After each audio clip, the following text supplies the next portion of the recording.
Parker Hill, Isabel, Bethencourt, welcome. Thank you so much. Thank you. Yeah. It's great to see you both. What an incredible film. I am so honored to be able to facilitate this Q&A, and I know that our viewers are probably still transfixed by the story that you tell and the world that you both observe and really build in this incredible film. I'm going to start probably where everybody starts with you, which is where did you find these remarkable young women and how did you meet them and get into their world? So Parker and I met in college, and we are also both photographers, and we were on a photo road trip one summer from Montana to Texas, and it was our last night of the trip, and we were getting gas at 2:30 in the morning in the middle of nowhere in Texas, and this pickup truck pulled up next to us and slammed to a stop, and it was blasting music, and these girls come spilling out of it, and they're running around the gas station and screaming at each other, and it just felt like we were both so tired, and we were looking over at them. We were like, oh, wow, like they're so full of energy. We have to talk to them. So we went over and we took their picture and we started chatting with them about what they were up to and how their night was going. And they actually invited us back to their friend's house to hang out. And so we wound up spending the night with their friend group, and we hung out pretty much until the sun came up. And we were just so taken by their like electric teenage freedom, energy, the feeling of summer, the feeling of, you know, like this is never going to end. And we were like, oh, we'd love to go back and make a film. And they were like, yeah, sure. Like, come on down. And we were like, okay, we're coming. Yeah, that's how it all started. Yeah. So it felt like you had an immediate rapport with Autumn and Brittany and Atoni. But did you, when you went back down, did you have to spend some time without the camera on just to establish trust and relationships and boundaries? Or tell us a little bit about the kind of relational work that you had to do, and also with their families.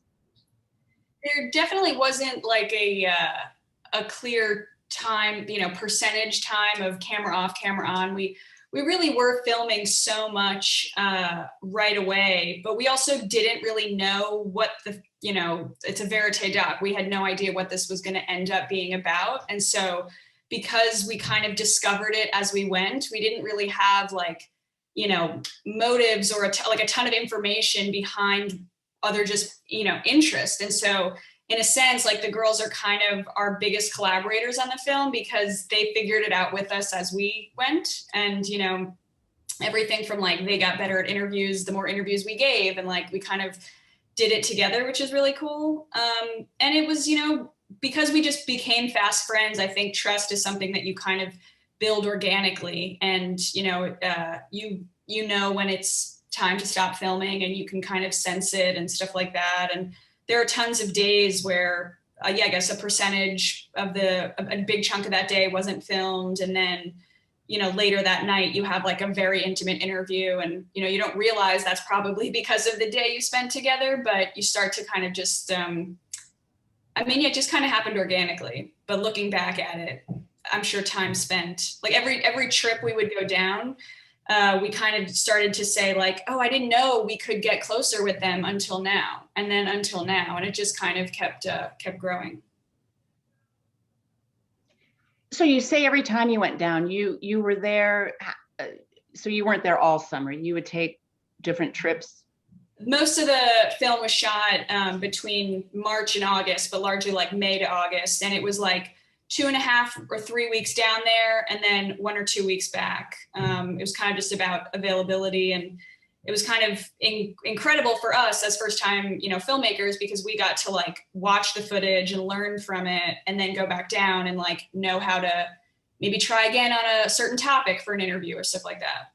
In terms of the casting, did you know right away that night that it was going to be these 3 young women? Because there are some of their friends that appear and reappear through the film too. I mean, did you cast it, or was it just immediately obvious that these are going to be your 3 protagonists? It was probably somewhere in between. I mean, we definitely met a group of friends first, and then we hit it off really quickly with these 3 girls, and there weren't that many people that night, so it wasn't like there was a huge pool. But I think one of the things that definitely lent itself to this feeling of organic growing was that we didn't go in with an idea of like, oh, who's going to be the best character. It was like, who do we feel drawn to and who feels, open with us and who do we relate to most. And I think that's kind of where the story started, was kind of from this friendship and meeting these girls. And then, and speaking of trust, I mean, a fair amount of time is also spent with the young men in their lives. And, you know, when you go into a couple of those parties, very candid footage.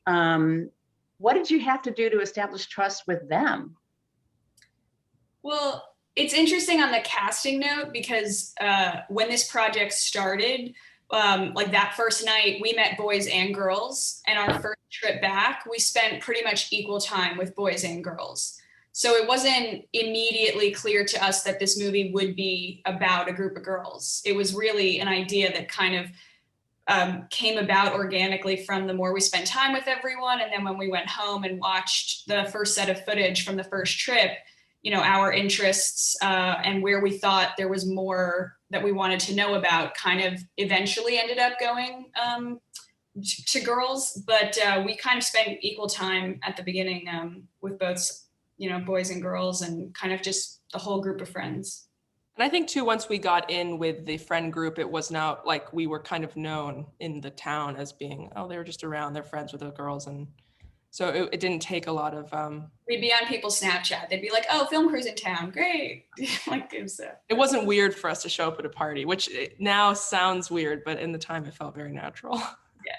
But this is also a generation that lives with cameras all the time. I mean, they're filming themselves and filming each other. So I guess it's not that weird for people with cameras to just show up and be a part of their lives.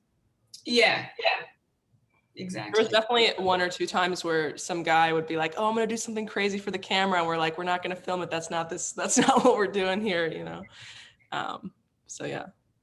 I want to talk to you about the amazing visual. I know both of you come from a photographic, well, Parker, I think you went to film school, Mike, is that right? Yes, I went to. But this is an intensely visual film. I mean, you obviously worked really hard at the visual language. I was sort of jotting down, you know, reference points like obviously Dazed and Confused. Sally, I saw Sally Mann in there, you know, just with that lyrical, but also confrontational portrait of adolescence and that liminal state of girlhood. Mustang, that wonderful Turkish film that came out so can you tell us a little bit about how planned was that? I mean, I know you said this is verite, but clearly it's a very thoughtfully constructed in terms of the visual language. Tell us a little bit about that. We both went to NYU, and I didn't technically go to the film school, but I spent a lot of time there and studied cinematography. And so we both kind of came at it from a photographic angle. And I think Parker's also done work in Texas previously. And we were both, one of the things that drew us to the story in the first place was the place and the setting and how beautiful the scenery is and how beautiful the sunlight is in the summer. And I think one of our main goals setting out to tell it was it has to be gorgeous, because it is. And so, you know, to not highlight that would be a bit of a crime, because, you know, the girls are juggling so much hardship and joy and chaos, and like a lot of that feeds into the beauty of the space. And so we really let that kind of inform the visual storytelling. But it was very important to us from the jump. I think we definitely had it in our heads right away. Yeah, absolutely. And we looked at a lot of photography, not really cinematography as references. A lot of people that have photographed girlhood, like Melissa Ann Pinney and Justine Kurland is a great series, and Lauren Greenfield definitely, and leaned into her like style of humor, hopefully. But no, we definitely were very planned about like teenage years are also like, what is it? I messed this up. Teenage days are like dog years, and time goes by so quickly, and it's almost like even when you're a teenager, you have like a memory of last week. And we really wanted to like capture this kind of with nostalgia and with the memory of like, you know, blazing hot Texas summer. And that kind of really went into how we captured everything from like teenage, you know, girls talking in a bedroom to going to a giant bonfire to like, you know, an insane sunset. It's all part of the like flash, just the rushing by of what it is to be this age. So, yeah. Yeah, Brittany has that wonderful quote, like, I'm 16, I have forever to go. You know, it's just like, oh God, there was so much poetry in what they were saying. And speaking of Brittany, I wanted to talk about the sound design, because there is a devastating scene at a party where she's trying to talk about a rape that happened within their friend group. I mean, we've all just seen it, so we know what that scene, but the way that you handled the sound in that scene was just exquisite. Thank you. Yeah. Oh, I mean, that scene is one of it's one of the first big parties that we ever filmed, and it's really one of those scenes that made us keep coming back and made us realize who we wanted to talk to more, who we wanted to understand more about, because we were kind of struck by how casually these topics come up and they're kind of thrown away. And, you know, it took us a while in the edit to figure out, I mean, how to make some of those bold choices to really focus in, because so much of how a lot of people talk about this stuff is so casual that we felt that, like, with filmmaking, we have to really focus the attention and help people see how huge some of what these kids say are. Because if you don't stop, it just happens like a mile a minute and you can miss it. And it doesn't sound like anything out of the ordinary unless you stop time really and focus on what they're saying to each other about what happens. So thank you. And it's such a it's such a poignant, I mean, it's a troubling portrait, obviously, for those reasons. That this is a fact, you know, that violence and power differentials are just a fact of life that they take in stride. And part of that was familiar. I mean, that's part of a girl's education, right? I mean, that's kind of been time immemorial. But then on the other hand, it does feel different. But I wonder, I'm ancient, you know, you're closer to them in age group. So tell me a little bit about how you experienced that in terms of your own teenage experiences and what resonated and echoed, and then what was really different, if anything. I think one of the things that surprised me the most early on was recognizing how unknowingly similar, like I hadn't thought about the fact that my experience was actually quite similar. I'm from a suburb of Los Angeles, which on paper feels like, oh, what a different place to grow up. But there are actually lots of themes and things that everyone was okay with, or jokes that everyone made, or like ways that people talked about a girl at the high school who, you know, did stuff on the weekends, whatever. But like, it's surprising to realize that you can actually look back at your own experience from such a different place and see things in their experience that happened in my experience, and realize that this has kind of just been a cycle that's been continuing. And that there are these universal truths of girlhood and these things that we all learn, and that no one's really ever spoken aloud or like talked about the fact that there's a moment when you learn that, and then you kind of go on, and that's how you inform your self-worth and your selfhood growing up. So that was definitely a surprise for me, at least, to realize that so many parts of that are actually more universal than I ever thought could be. Yeah. In terms of the ethics of I mean, this is sensitive territory in terms of you're with these young women. I guess, I don't know if legally, you know, you're in loco parentis, you know, when you're out with them, but like, tell us how you navigated that in terms of when you're capturing moments that I would consider as a parent dangerous, but you're observing it and you can't intervene. I mean, like, how did you both go through that ethical thicket? Yeah, I mean, it definitely constant conversation between us and a constant conversation with the girls. There's no minute where you're like, that problem's over, you know? And there are some situations in the film where it's edited to using, you know, cinema a little bit. We're showing things that as if they're potentially are about to happen. And it's a little bit of a parable for every other night that we're not there, you know, and we had conversations with them and each other about if certain things ever unfolded in front of us. But, you know, on the whole, our attitude was really always from a place of not judging them and from understanding that these nights are going to happen whether we're there or not. And obviously, yes, like, you know, their parents did trust us when we hung out with them, when we would, you know, go to the river or whatever. But, you know, we weren't there to chaperone them, and we did. I believe that is kind of, you know, how we got that trust, which is we don't judge how you're going to live. You know, we're grateful that you're inviting us in to see how you're going to be, but, you know, it's it's a fine line between it's not our place to say something, but also, yeah, when we're at a ranch party and Isabel and I were the only 2 people over 21, you know, it crosses your mind. Yeah. You're aware of it the whole time. And yeah, I mean, it's a constant thing to discuss. I think too, yeah. I mean, we definitely thought about it as we're playing by their rules a little bit. Like we were living kind of as they would live. I mean, I'm again from a suburb of LA. I would never have hung out in the afternoon and shot guns, rifles with my guy friends, but like they were totally unfazed. And we were like, well, we're not going to be the ones to be like, whoa, whoa, whoa. Like this is, you know, we were like, this is happening and we're just here to capture it and kind of see what story we can tell. So that was kind of our guiding principle, was, you know, playing by their rules a little bit. And was it always just the 2 of you? Were you a crew of 2? We were, yeah. Whoever wasn't holding the camera was doing sound and talking to the girls, or vice versa. So I can't imagine you making this film with any more than 2 of you.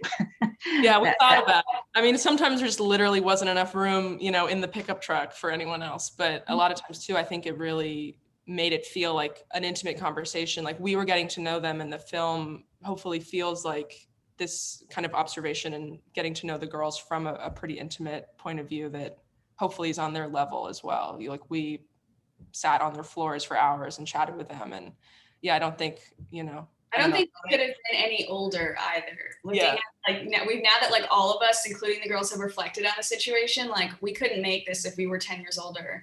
It was a very a kismet thing that happened. Yeah. That's incredible. And I think you're absolutely right. Tell us, I would like to talk to you a little bit more about the parents, because you pointedly don't interview any of the parents except for Aloni's mom. Mm-hmm. Tell us about those decisions, why that decision, and how you kind of navigate it. How much communication were you in with the parents that we don't see? It definitely was different for every household, and they all had different levels of comfort, especially being on camera. And some of those levels grew as we went. Alani's mom is very close with her daughter and very close with a lot of the other girls. This is kind of something that didn't really end up in the cut, but she has been like a pseudo mother for so many people that go by her house, and kind of just like a great resource to talk to. And she was, you know, immediately comfortable. Some of the other parents took time. Everyone was comfortable with us filming their kids right away, and us being around and stuff. But they each, you know, it's kind of funny how like a kid in some ways has more inhibitions than the adults, you know, than parent, and they were a little more reluctant to be on screen. But we talked to everybody the whole time. Like, yeah. We talked quite a bit. Like anytime we'd go over to hang out with Autumn or whatever, we'd chat with her dad for a little bit, and then we'd go hang out in Autumn's room and have dinner or whatever. So they were definitely around. But again, the decision to include the interview with Alani's mom, was that because she was kind of one of the girls in a way? I mean, how did it kind of it's a little bit of a digression from that kind of unitary.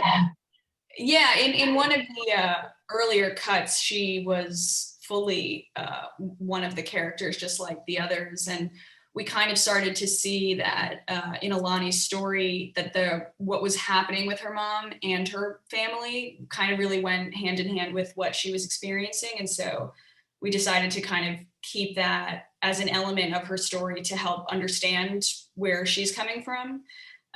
You know, with the edit, once we, you know, we've interviewed everybody a ton, but we tried to keep that out as much as we can. And, you know, we kind of aired on the side of how best can we show something with verite if we don't have to resort to just giving you information. And we felt like Alani's mom was always like a fun, hilarious way to do that in the cluster of energy of that house. Mm-hmm. There's also an element too, I think, of like the girls were fairly young when we were filming, and there's an eloquence that I think Michelle, Alani's mom, has with about womanhood and about growing up and what that time leads to, that I think was really valuable to put in that moment, like with Alani's character as well, to hear a little bit from a slightly more grown-up perspective. Because in a sense, she's like obviously different levels to different girls, but she's an example of what they can be. and who they might grow into. And that's, I think, important to talk about when you talk about what these girls are on the verge of becoming, like the cusp of what. So. I want to go back to aesthetics just a little bit, which is the male gaze, the gaze.